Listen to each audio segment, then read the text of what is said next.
spectrum of product design and reserving and looking at the investment strategies of schemes, working across a range of schemes. I worked on closed, small, restricted schemes. Each scheme would administer numerous schemes. Schemes. So I worked on big open schemes. I worked on, got the sight of some of the governance issues. Sure.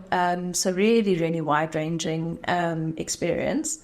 And then in that time, finished my board exams. Okay. I was much better at the later exams than, so. But that makes sense though, given that those later exams are more strategic and they are very much more maps and connection. And so it probably plays naturally to the way that you think.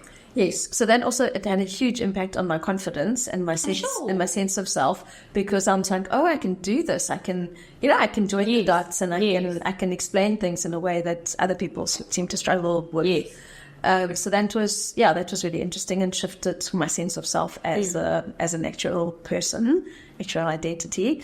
But there was a longing kind of underneath that. So I really enjoyed it, loved the people that I worked with, really appreciated the kind of acquisition of technical skills. But there was something missing in terms of like a longing. So when I look back now, what you can see when you look across my career is this desire to really work with people on questions of belonging and feeling part of something.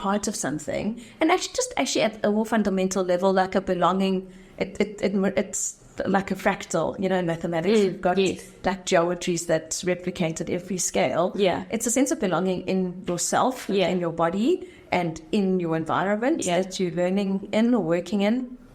And then actually in the world more broadly, that you feel there's a sense that you belong on this planet, and that you matter, and that there's some sort of essential sense of worthiness as a human being, or as a being, actually. But that is not to say that animals and plants and trees don't have that same worthiness. So that was missing in the technical environment. A way to explore that. So as I finished my last exams, I began to sort of express that I had a desire to teach. And I know that's doing very well. And it so happened that there was a post available at UCT, and I really, really didn't think, it seemed ridiculous to me to apply for the job because I wasn't a good student. But sometimes like bad students actually make the best teachers because they know what it's like to struggle. It turns out, but I didn't think they'd actually give me the job. So I wasn't sure, and so I had quite negative experiences as a student. Yes. And the teaching culture at the time, there was a very strong hierarchy, so very strong power distance between the actual and student. It wasn't a very kind environment, often berated for asking a question. Okay, so not nurturing and... Not at all, and hyper-competitive. There was this real sense that, like, if you were to succeed, you needed to sort of... As someone else trample on the person next to you. Toxic, actually. Very toxic, very, very toxic. And so even when I had this sense of wanting to teach, I didn't think of the way that I'd been lectured as teaching. I hear you. So if I'm going to be in this space, I'm not going to replicate my experience of what a lecturer was. If I'm coming in, I'm going to be a teacher, and that's going to look different to what I've experienced. Yes.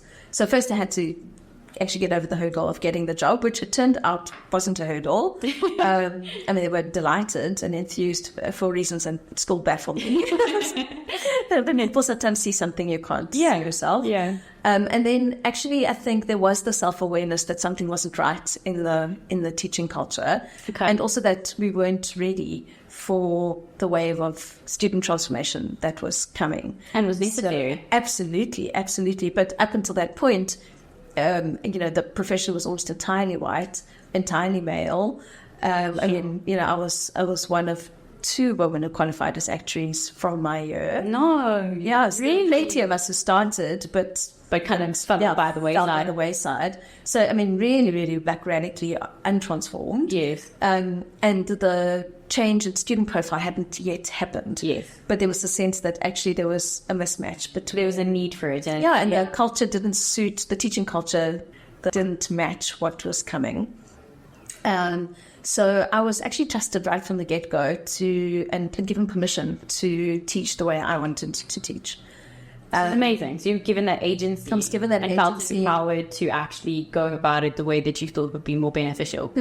And one of the many experiences in my journey where I had a white man who saw something in me and believed in me and pushed me to use my power, to use my voice, to use my sort of unique Contribution, the constellation of things to give expression to that. Oh, I like that. Constellation of things. I like that. Yeah. So then came 10 years at UCT. Sure, was that long? Yeah, it was that long. So, and continued to work in healthcare throughout that. So all of my research, my master's work. That would have been when I had started engaging with your research. Yes. So, continued to work in healthcare, continued to do some advisory work, did, consulting work that I did over the duration of that 10 years, continued to build relationships in the sector, continued to work with the regulator and his government. But yeah, also... So very dynamic 10 years, actually. Very, very, very. And I think I was young. I joined, I was only 25 when I joined. Okay. So there wasn't a huge age difference between me and the students, actually. Yes. But I had a lot of energy, and it was pre-children and, all of those things. So, really expended a lot of energy rebuilding the classroom culture from scratch, really having to think from first principles and figure out for myself, what should this look like? Yeah. And not having a blueprint. Which, to some degree, was really helpful that you had done that in Bait Scheme, right? Yes. Do you think that kind of like you went from first principles, you're like, the actually isn't something that I know what to do here, I'm going to figure it out. Do you think that kind of emphasis was something you brought into the classroom, being like, okay, I've been innovative in one space, I can be innovative in another? Do you think that there was a continuity there? Gosh, what a great question. And I've never seen that. I've never seen that connection between Med Scheme and GCT, but you're absolutely right. And it continues. So I'm sure. And it's a mindset. In the later bits that we get to, I think in some ways this is the work that I've been called to. Yeah. Is to make new blueprints. Sure. So it plays out a lot in the use of language, in organizational culture, just time and time again coming up against systems and institutions and structures that are not conducive, that no longer serve us. Yeah. And being, and I guess having the courage to say, well, there isn't a blueprint, so I'll make one. Yeah. But for sure, the belief that I could do that was sort of grounded in and built by the repeated experience of doing it. So you're absolutely right, did it at Med Scheme and was supported in doing it. And successful. And successful at doing it. So then, I guess felt, and again at UCT given the permission to do it. And it didn't come up against a lot of, oh no, you can't do that. Yeah. Well, this is how we do it, this is how you're going to do it, kind of thing. Yeah, and it translated very quickly into results. So I think that helped, So it came through in course evaluations, it came through actually in the results of the courses, people doing better. Yes. So I think very early on, we're starting to test a hypothesis around, can you simultaneously be kind, connected, compassionate, inclusive, and an effective educator. And excellent. Yeah, exactly. So two things are not mutually exclusive. Yes, and for some reason, we do seem to, as human beings, you can't be excellent and empathetic. Yes. But you actually can. Yes. I don't know why we keep building structures where it's almost to be excellent, you need to be ruthless. You need to be ruthless. Yeah. And you need to work ridiculous hours. Oh, you need to do it. You need to be self-sacrificial. You need to do it at the expense of your own well-being. Yeah. So it's just not true. So I've had the great joy of actually being able to, over my career, be able to test that out over and over again and see that the opposite is true. Sure. So I had a wonderful 10 years at GCT. Sort of my career shifted more into the sort of management. So after I ran the actuarial science section for 4 years, I then moved into the dean's office and worked there on strategic projects. Oh, I can do that. Okay. And there was quite a lot of pressure to kind of move more into the university structures. Okay. But how that coincided with my personal life is that at that stage, my little boy was 5. Okay. And the university structures are very meeting heavy. So you didn't have the flexibility that you wanted in your life to prioritize your little boy. Yes. And also I realized that I'd lost the connection with healthcare. So which was a massive draw card. Massive. It's literally is.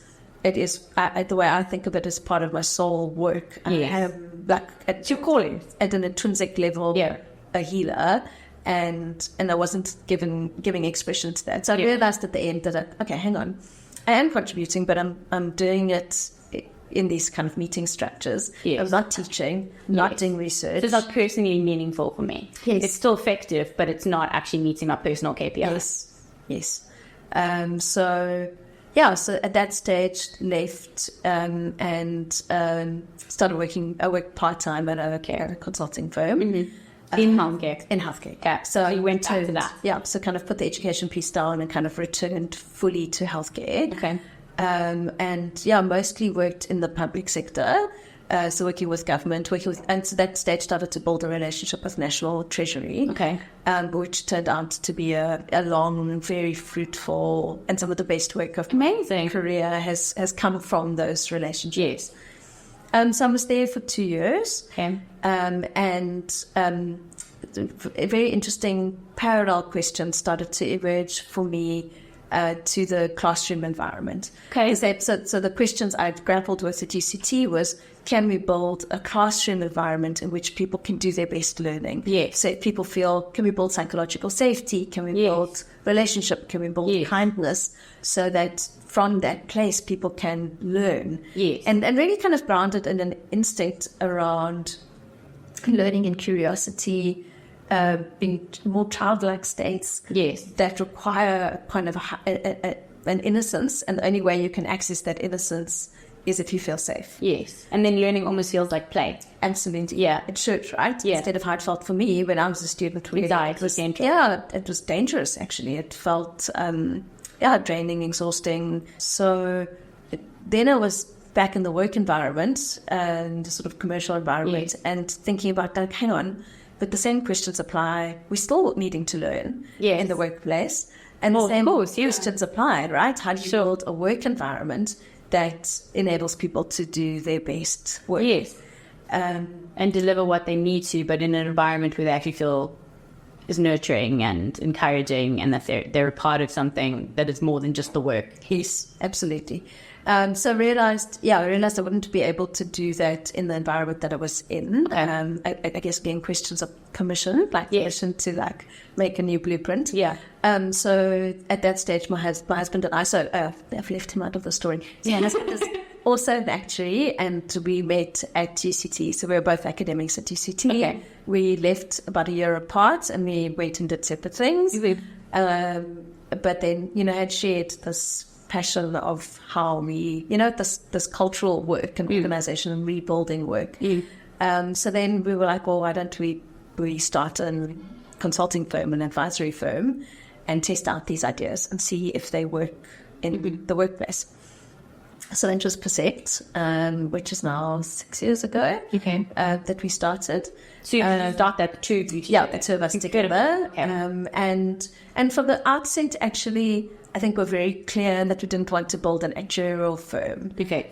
Even though both of you are actuaries. Even though both of us are actuaries. And part of that has got that belief in transdisciplinarity has a lot to do with healthcare. And actually my early experience at MedScheme. Agreed. So when I worked at MedScheme, we because it was still relatively small in those days, we worked in a very transdisciplinary way. So for me to be able to set up statistical tools that sit on top of the data, those statistical tools need to make clinical sense and statistical sense. Exactly. So the only way you know if it makes clinical sense is if you work with a clinician. So if I was working on something like the value of our managed care interventions in medicine, I needed to work with the pharmacists and understand what they were trying to do from a and on the ground what was actually happening with practical. And actually learned, I think, that on the ground piece. I think there's some value in having started my career, in the days where there was still a mailroom. So, for example, if we were doing reserving work and we needed to estimate, the speed with which claims were paid. Yes. I needed to be aware of whether there were anything going on with the postal system and and also the interconnectivity of a system. So basically saying I can't determine everything without understanding other people's roles in it. Yes, and the real world, right?